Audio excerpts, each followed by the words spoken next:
मुग़ल सल्तनत की बुनियाद बाबर ने रखी थी, एक ऐसा ख्वाब जो हुमायूं के दौर में कई मुश्किलात और चैलेंजेस से गुजरा। सल्तनत की बका खतरे में थी और उसका मुस्तकबिल गैर यकीनी दिखाई देता था। लेकिन तारीख का पहिया घूमा और एक नए दौर का आगाज़ हुआ, एक ऐसा दौर जो बरसग़ीर की तारीख में सुनहरी हरूफ से लिखा गया। ये मुग़ल सल्तनत के उरूज और अज़मत का आगाज़ था।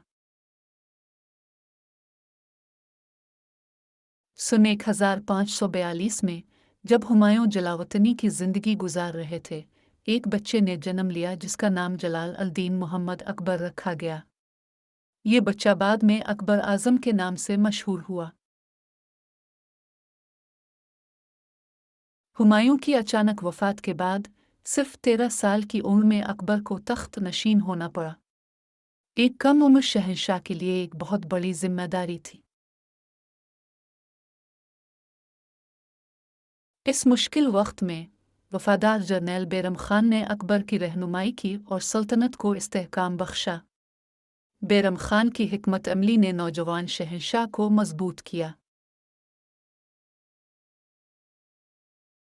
1556 में पानीपत की दूसरी जंग में हीमो को शिकस्त देकर अकबर ने अपनी ताकत को मुस्तहकम किया। ये फतह मुग़ल सल्तनत के लिए एक नया मोड़ साबित हुई। अकबर ने ताकत के बजाय ज़हानत और सिफारतकारी को तरजीह दी। इसका विजन सिर्फ फतूहात तक महदूद नहीं था, बल्कि एक मुस्तहकम और खुशहाल सल्तनत कायम करना था। इसने सुलह कल का उसूल अपनाया, जिसका मतलब था सबके लिए अमन और हम आहंगी। ये पॉलिसी इसके दौर की पहचान बनी। अकबर ने मजहबी रवादारी और मुसावात को फ़रोग़ दिया।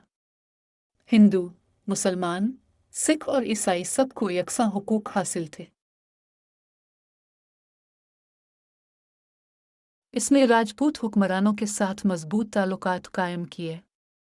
ये ताल्लुकात सियासी इस्तेहकाम और सकाफती हम आहंगी का बाइस बने।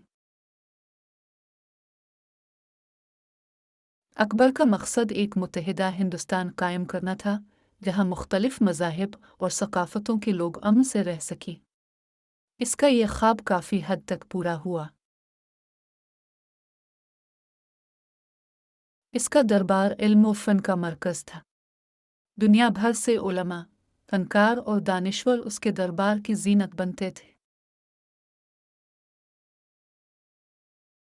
अबू अल-फ़ज़ल और तानसीन जैसे नामवर शख्सियात इसके दरबार का हिस्सा थे। उनकी मौजूदगी ने दरबार को मज़ीद रोशन किया। अकबर ने दीन इलाही के ज़रिए मजहबी इख्तिलाफ़ात को ख़त्म करने की कोशिश की। अगरचे ये बाद में मुतनाज़ा रहा, लेकिन इसकी नीयत नेक थी। इसका दौर अमन और तरक्की का दौर था। सल्तनत ने हर शोबे में बेपनाह तरक्की की। शहर, कले, तालीमी इदारे और तिजारत खूब फले फूले। अकबर का दौर वाकई एक सुनहरी दौर था। अकबर के बाद इसका बेटा सलीम, नूरुद्दीन मोहम्मद जहांगीर के नाम से तख्त नशीन हुआ। वो एक फिन दोस्त हुक्मरान था जो इंसाफ और मोहब्बत को अहमियत देता था। जहांगीर को इसकी जंजीर अदल के लिए याद किया जाता है। ये मुग़ल इंसाफ की अलामत थी, जहाँ हर शहरी को बराह रास्त शहंशाह से इंसाफ तलब करने का हक था। इसके दौर में नूर जहाँ एक इंतहाई बाअसर और ताकतवर खातून बनकर उभरे। इसने दरबारी सियासत को बहुत मुतासिर किया। नूर जहाँ ने कई अहम फैसले किए और सल्तनत के मामलात में गहरा असर डाला। इसकी ज़हानत और बसीरत काबिल तारीफ थी। जहांगीर का दौर निस्बतन पुरअमन रहा, लेकिन इसमें कुछ कमज़ोरियाँ भी थीं। शराब नोशी ने इसकी सेहत पर असर डाला। दरबारी साजिशें और सियासी रेशा दवानियाँ भी इस दौर का हिस्सा थीं। ये सल्तनत के अंदरूनी इस्तेहकाम के लिए खतरा बन रही थी। जहांगीर के बाद इसका बेटा शाहजहां तख्त नशीन हुआ, जिसका दौर मुग़ल फ़िन तामीर की अज़मत का उरूज था। इसका नाम शानदार इमारतों से जुड़ा है। उसने दिल्ली में शाहजहानाबाद की बुनियाद रखी, जो एक खूबसूरत और मुनज़्ज़म शहर था। ये इसके फ़िन तामीर के शौक़ का मुनबोलता सबूत है। लाल किला, जो आज भी दिल्ली की शान है, शाहजहां के दौर की एक अजीम अलशान इमारत है। इसकी तामीर में कई साल लगे। जामे मस्जिद, जो बरसग़ीर की सबसे बड़ी मसाजिद में से एक है, भी शाहजहां के दौर की यादगार है। इसकी अज़मत आज भी बरकरार है। लेकिन इन सब में सबसे नुमायां ताजमहल है, जो उसने अपनी महबूब बीवी मुमताज़ महल की याद में बनवाया। ये दुनिया के अजायबात में से एक है। ताजमहल सिर्फ एक इमारत नहीं, बल्कि लाजवाल मोहब्बत की एक जिंदा अलामत है। इसकी खूबसूरती और नफासत बेमिसाल है। शाहजहां का दौर मुग़ल ताकत, दौलत और फ़िन का नुक्ता उरूज था। सल्तनत अपनी शान और शौकत की बुलंदियों पर थी। ताहम, इस चमक दमक के नीचे अंदरूनी इख्तिलाफात पनप रहे थे।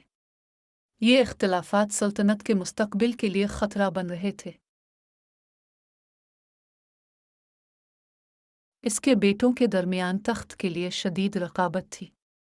ये इक़्तिदार की कशमकश बाद में खूनरेज़ी का बाइस बनी। शाहजहां के बाद इसका बेटा औरंगज़ेब आलमगीर तख्त नशीन हुआ। वो एक सख्त गिर, मजहबी और गैर समझौता करने वाला हुक्मरान था। तख्त के हुसूल के लिए इसने अपने भाई दारा शिकोह को कत्ल करवा दिया। दारा शिकोह इल्म और रवादारी की अलामत था। उसने अपने वालिद शाहजहां को भी कैद कर दिया। ये एक ऐसा वाक़या था जिसने मुग़ल तारीख़ को एक नया मोड़ दिया। औरंगज़ेब की पॉलिसियों ने सल्तनत के मुस्तकबिल के लिए एक नई राह हमवार की। ये पॉलिसियाँ बाद में सल्तनत के ज़वाल का सबब बने। इसके दौर में मुत्तहिदा सल्तनत टुकड़ों में बँटना शुरू हुई। मुख्तलिफ इलाकों में बगावतें और मुज़ाहमत बढ़ने लगी। इसी दौरान बरतानवी ताकत एक नए खिलाड़ी के तौर पर उभर रही थी। ये एक ऐसी तब्दीली थी जो बरसग़ीर की तारीख़ को हमेशा के लिए बदलने वाली थी। अगली क़िस्त में हम औरंगज़ेब के दौर से लेकर मुग़ल सल्तनत के मुकम्मल ज़वाल तक का सफ़र देखेंगे। ये एक ऐसी दास्तान है जो हमें बहुत कुछ सिखाती है।